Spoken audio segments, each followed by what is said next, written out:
nahaharap sa disqualification case si Batangas Representative Jinky Luistro dahil sa umano'y pagpapanggap na galing sa kanya ang perang ipinamimigay sa mga kadistrito.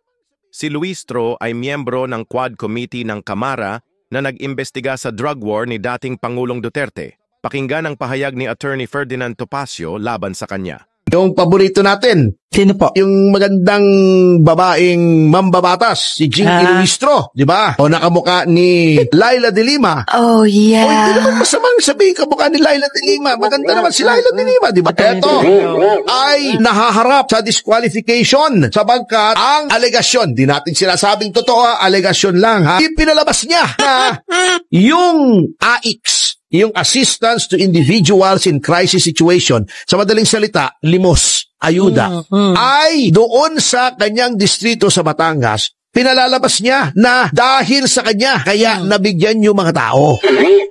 Yari. Hindi naman kanya yun. At saka kung nabigyan man yung mga tao, hindi naman niya pera yun. Yan ang problema sa mga politiko pera ng gobyerno, pinalalabas nila. Pera nila, nilalagyan pa nila mga pagmumukha nila.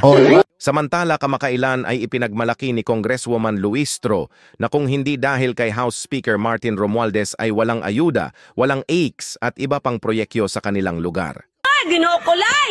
Maluoy ka, Lay! Lay! Lay, maluoy ka taon, Lay! Ayaw taon, Lay! Langga, ano ning sunod magkadya, Langga? Kabalo man dyan ka nga.